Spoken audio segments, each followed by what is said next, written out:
Dans cette édition, un invité, Philippe Dutrieux, directeur général de l'Automobile Club du Nord, pour parler de la réforme du permis de conduire et du simulateur de conduite qui permet d'améliorer la formation. Vendredi, les représentants des auto-écoles se sont donné rendez-vous à Reims pour discuter des moyens à mettre en œuvre pour mieux former les apprentis conducteurs.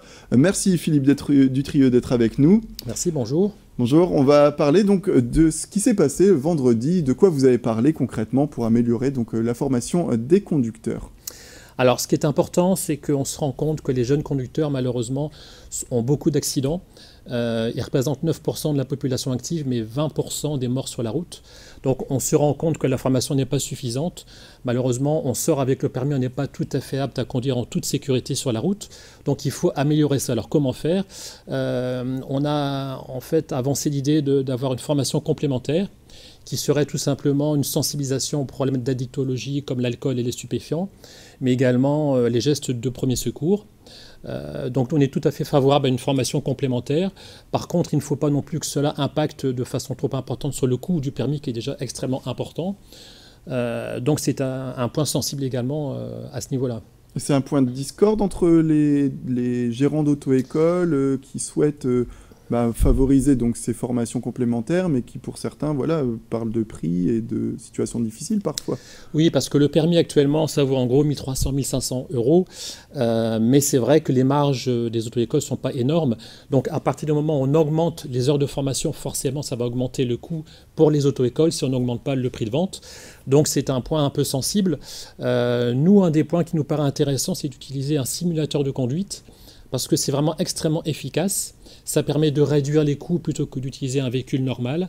Et je pense que c'est un moyen intéressant aujourd'hui et moderne. Et les simulateurs de conduite sont aussi efficaces que les voitures à proprement parler qui vont sur la chaussée. Il y a vraiment une réelle immersion dans la conduite.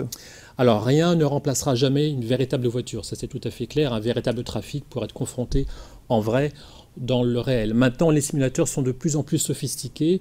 Honnêtement, c'est très très efficace. On est vraiment dans le trafic. On peut également simuler pas mal de choses.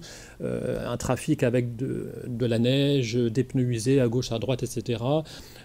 Plus ou moins des voitures qui arrivent plus ou moins vite, la ville, la campagne, etc. La montagne. Donc honnêtement, c'est très efficace. Mais bien sûr, il faut toujours aller sur la route et la véritable voiture est comme la plus efficace aujourd'hui, c'est certain.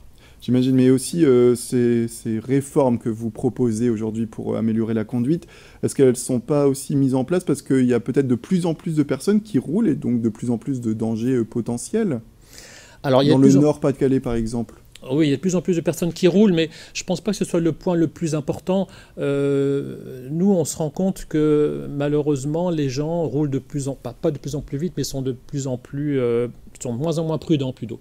On se rend compte que le clignotant, on l'oublie relativement souvent, le stop souvent, on le brûle, etc. Donc les gens sont moins prudents, font moins attention, et c'est pour ça que pour un jeune, c'est encore plus difficile aujourd'hui de conduire.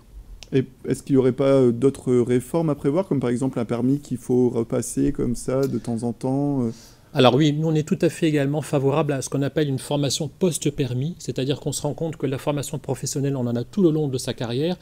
Le permis, c'est complètement l'inverse. On le passe quand on est jeune. Ensuite, c'est terminé alors que les choses évoluent. Les voitures évoluent, les routes évoluent, le trafic aussi. Donc nous, on est tout à fait favorable à une formation tout au long de la vie du conducteur, qu'on appellerait post-permis, pour remettre un petit peu à niveau les connaissances du permis de conduire. Très bien, écoutez, Philippe Dutrieux, merci beaucoup d'être venu sur ce plateau pour parler de ces réformes à venir, qu'on espère aussi, pour certaines, pour améliorer donc, la sécurité et la conduite. Donc en France et partout, dans la métropole lilloise. Merci. Merci.